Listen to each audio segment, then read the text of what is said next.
What's going on, guys and gals? It's Periodic with another skill calculator. This time it is the Sith Marauder, which is primarily the DPS class. It's the dual wielding badass in the Empire. So we're going to start off in the Annihilation tree. Let's see here. The first one is Cloak of Annihilation. Each use of Retaliation reduces the active cooldown of Cloak of Pain by 3 seconds. Secondly, we have Quick Recovery.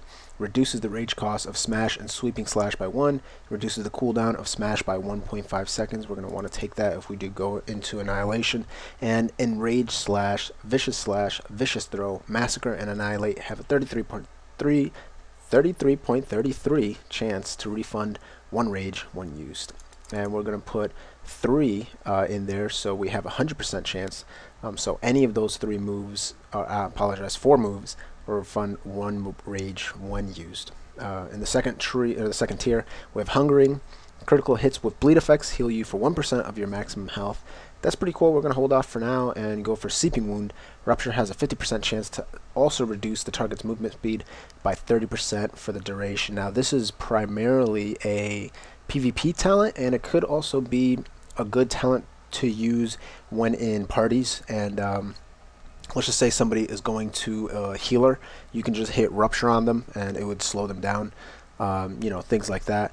Juyo Mastery, your bleed effects are 1% more likely to critically hit per stack of Juyo form. I want to take 3 of those, and I do like Hungering. These are really 2 situational talents. I mean, you can really choose whichever one you want, whichever one you think you would get more use out of. Once you get Juyo Mastery, it transfers into Bleed Out, which increases the critical strike damage of your bleed effects by 15%, 30% when you put 2 talents.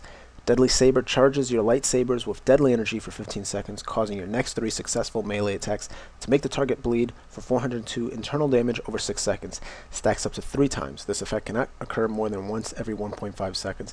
Obviously, you're going to want this. It's a really good ability that you get there. It's, your standard bleed, which is really nice. Blurred Speed lowers the cooldown of Force Charge by 1.5 seconds, and everybody loves a good old-fashioned Force Charge, and it's always good to lower the cooldown of it. We also have Close Quarters, which reduces the minimum range of Force Charge by 5 meters. Pretty good, especially in PvP. In PvP, it's good too, but I mean, it's not as important. But since when I make my Marauder, I will make him a PvE PvP hybrid. I want to have kind of mixed abilities. I'm going to put 2 points in that. We also have Deep Wound, which increases the direct damage dealt by Rupture by 30%. Straight up buff. Obviously, you want that. Subjugation reduces the cooldown of Obfuscate. Don't ask, by 7.5 seconds, and Disruption by 1 second. We're going to look at Short Fuse, which increases the amount of Fury built by 1 when activating abilities that spend rage, and reduces the cooldown of Frenzy by 15 seconds. 2 points in that. It's pretty darn good. Pulverize causes Vicious Slash to have an 11% chance, and Annihilate will have a 22% chance to finish the cooldown of Rupture. This effect cannot occur more than once every 6 seconds. Rupture is definitely a staple of this talent tree, so you're going to want to put 3 points in that just so you can have Vicious Slash to have a 33% chance, and Annihilate to have 66% chance, just so you can get those Ruptures going off as fast as possible.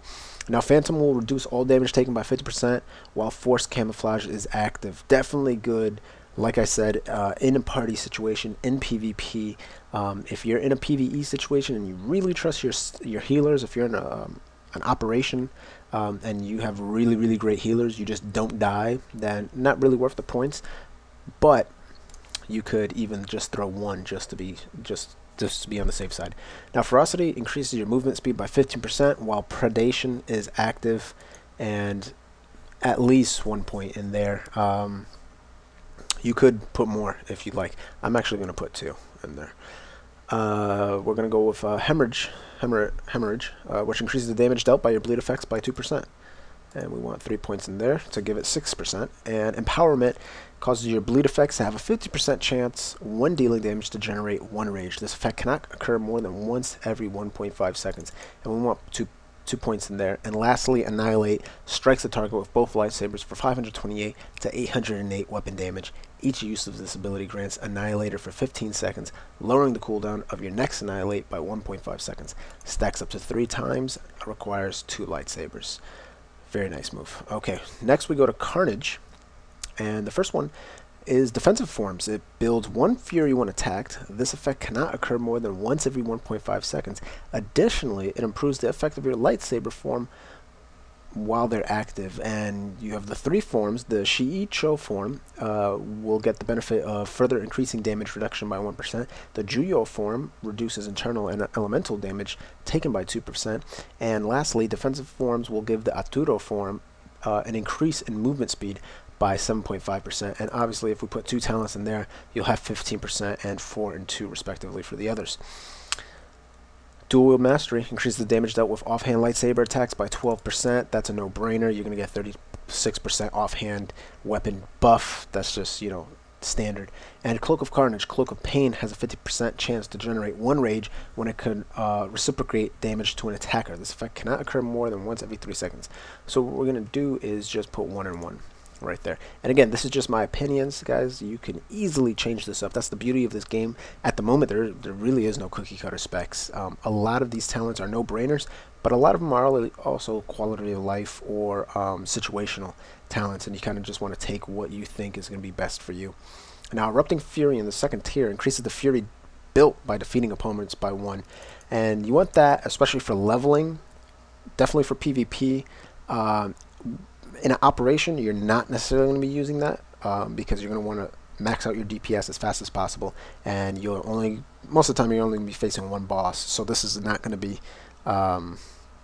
it's not going to be used really that much. Enraged Charge gives Force Charge a 50% chance to generate 1 additional rage, and this is really good because right off the bat, if you put 2 points in it, your Force Charge generates 1 extra rage, so you'll start off at 4 rage, if I'm correct on that number. A defensive roll reduces damage taken from area effects by 15%. Really nice if you're leveling or you're just in an instance, especially in the flashpoints. Narrowed Hatred increases melee and force accuracy by 1%. Again, another no-brainer. 3% hit accuracy. That's just, you need to take that. Now, Arturo form enters an acrobatic lightsaber form, increasing accuracy by 3%. In addition, your successful melee attacks have a 20% chance to trigger a 2nd strike that deals 229 energy damage. This effect cannot occur more than once every 1.5 seconds. This is your straight DPS form. You get that extra 3%, so you're rocking 6% accuracy, and you have that proc to get that 2nd lightsaber strike. Possibly every 1.5 seconds, or at least, at most of that. But once you get that, you can actually get Arturo Mastery, which increases the damage dealt by your triggered Arturo form's attacks by 15%, and we want 2 points in that to get 30.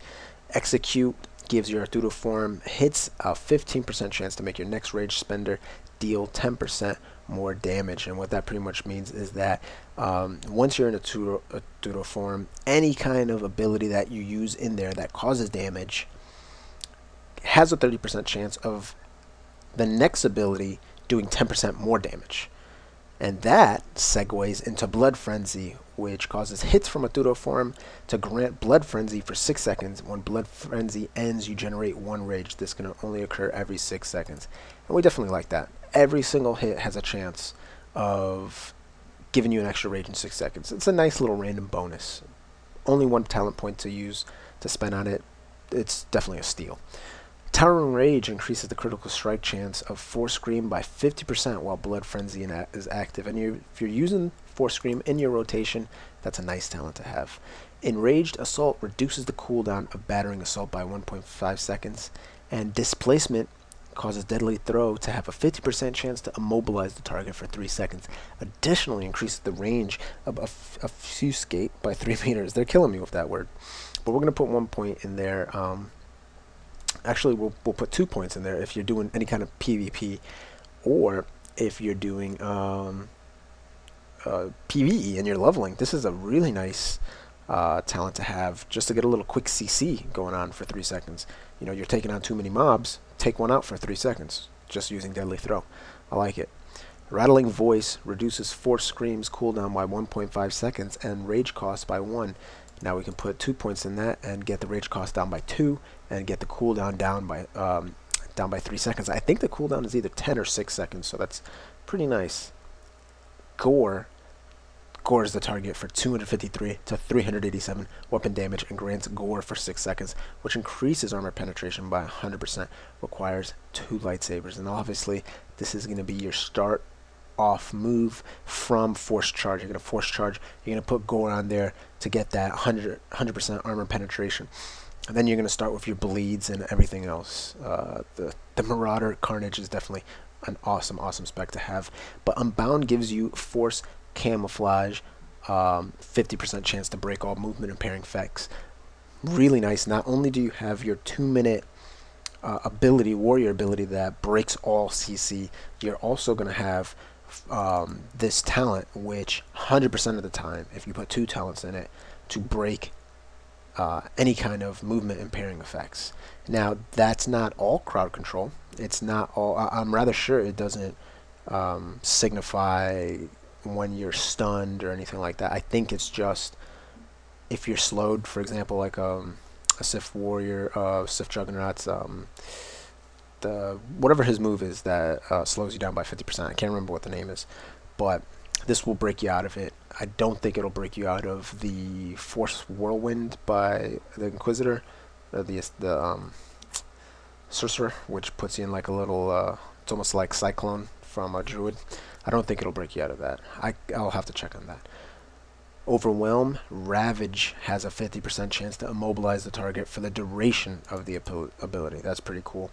And Sever, which again, you need Rattling Voice to get Sever, but it increases the critical strike damage bonus of Force Scream, Atuto Form, and Massacre by 10%. So that's pretty good. We'll put 3 talents in there. And lastly, we have Massacre, which strikes the target with both weapons for 247 to 378 weapon damage and automatically triggers an Atuto Form strike. For 6 seconds after using Massacre, your Atuto Form has an extra 30% chance to be triggered, and this does require 2 lightsabers, so that's a pretty good move right there. Alrighty, and the last tree that we have here is the Rage tree. And again, guys, like I was saying in the last video, this one is actually shared with the Sith Juggernaut. Some abilities in there are a little different, maybe 1, 2, or 3, but for the most part, it's the same tree. And I'll just go over the changes after I go through the tree. And the first tier of the Marauder's Rage tree is Stagger, which increases the duration of Force Charge's Immobilize effect by 0.5 seconds, and that's pretty nice right there. Malice increases the critical strike chance of your force attacks by 2%, and that's a no-brainer. We get 6% chance right there. And Ravager reduces the cooldown of Ravage by 1.5 seconds and Force Choke by 5 seconds, equaling 10 and 3 seconds when you put 2 points in that. That's pretty nice to have. Now you can really,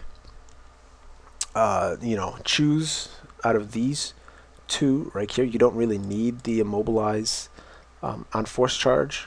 This is more for PvP. This is more for, straight up DPS, but it really doesn't matter. Whatever you guys want. Okay, and Rage Scream reduces the rage cost of Force Scream by 1 while in Shiicho form. And we have Force Alacrity. I butchered that, sorry. Reduces the cooldown of all Force abilities while in Shiicho form by 1.5 seconds. Payback and Leash has a 50% chance to heal you for 10% of your maximum health. Now, that's actually really cool because once you put 2 points in that, that means that in Leash, which is your anti-CC move, it's your PvP trinket, it's the move that gets you out of snares, out of stuns, out of anything, it heals you for 10% of your health, of your maximum health. That's not bad. Not only did you just get CC'd, but as soon as you break, you're probably taking damage already. And you get a little bit of health back while running away. That's nice. Definitely nice for PvP, not good for PvE. Brutality increases the critical strike chance of Vicious Slash by 15%. And we want that. Okay, so let's put just 1 point in pivot. Actually, let's do Stagger. We're doing like a PvE build. Obliterate jumps to a target and impales it for 342 to 523 weapon damage, and it strikes with both weapons if you're dual wielding. And again, guys, we're saying that this is shared with Juggernaut, hence why that's there. Saber Strength increases damage dealt by Vicious Slash and Obliterate by 6%. You put 2 talents in there. And Strangulate reduces the pushback suffered while channeling Force Choke by 50%. You could put that there. You could not. Force Choke only channels for about 3 seconds, so it's not that big of a thing to have 100% pushback cancellation. You don't really need to put that, but you can if you want, especially if you're doing PvP. Nobody wants to be force choked. Shockwave, but let's put 1 point in. Let's put 2 points. I thought I did, but okay. Let's put a point in something else because we need a few more points to get up there. Let's put 1 point. Okay. Dominate, Force Charge, and Obliterate have a 50% chance to make your next smash used within 15 seconds an automatic critical hit. Definitely. Relentless Fury builds 5 Fury, 1 Predation ends. When Predation? Yeah, sure. My words are all messed up today. Each tick force of Force Choke and Force Crush grants you Shockwave. That's each tick of Force Choke and Force Crush grants you Shockwave, increasing the damage your next smash deals by 12.5%. Stacks up to 4 times. That's actually pretty good. It puts it up to 25%. Unbreakable Rage. Ravage is now uninterruptible. PvP talent, for sure. Interceptor increases movement speed by 20% for 5 seconds after using Obliterate. That's really, any kind of movement speed buff is crucial. Gravity reduces the rage cost of all movement slowing effects by 1. That's pretty good. Definitely for PvP. Shiicho Mastery. While in Shiicho form, your attacks ignore 20% of your target's armor. Possibly the most damage you can do is when you ignore people's armor. When you do your Sundering Assault, or your Sundering Assault, I believe is the move, and you get those 5 stacks. This, really nice just having a talent. Dark Resonance increases the critical strike damage of all force attacks by 30%. Easy. Undying increases damage reduction by 1%. Additionally, reduces the cooldown of Undying Rage by 15 seconds. And again, you can use this while leveling. You can do this in PvP, etc. And the last move for the Rage tree is Force Crush. It has a 10-meter range and progressively slows the target from 60% to 10% movement speed over 5 seconds and deals 302 kinetic damage each second. At the end of the duration, the target is crushed and takes an additional 804 kinetic damage. Pretty sweet move. I apologize, I forgot to put that there. Okay, so we're going to look at the Juggernaut really quickly, and I'm just going to show you the differences. I'm going to try to see the differences. Sundering Throw, there you go right there, lowers the cooldown of Saber Throw by 2.5 seconds and causes Saber Throw to apply 1 stack of Sunder Armor to the target. And what is another one that is different? The majority of these actually look the same. That's the same. Strangulate was in the other one. It might be that was the only move that was different. Could be, because usually the bottom trees all the same. Yeah, it looks like they're all actually the same besides Sundering Throw. That's actually interesting because the Sith Inquisitor and the Sith Assassin, or the Sith Assassin and the Sorcerer, they had like 3 moves that were unique in their shared tree. So this was the Sith Marauder. Let's go back to them in case people get confused. Dual wielding goodness, DPS plus PvP. You can tank with this build. There are a few defensive abilities and talents that the Marauder gets. Not going to be as effective as Juggernaut from what we've seen so far, but it's still possible as an off tank, possibly, or even just if you put a nice little build that you can save your group if the tank dies, and you could tank just for a little bit. You don't have to switch anything around or spec specifically for one thing or another. So really cool. Guys, as always, I'm on the Crucible Pit server. I'm with Darren McTire. Hopefully you'll like this video, you'll favorite it if you really liked it, and you'll subscribe if you've been enjoying my videos and want to see more. I'll be having another video coming out today with a little PvP Warzone going on, so stay tuned for that. Check your subscription boxes. Another reason to subscribe. But I will see you in game. The launch is in 2 more days, the 20th. Crucible Pit server, everyone. Join up. The queues are awful, but you know, it's definitely worth it. So this is Periodik saying, see ya.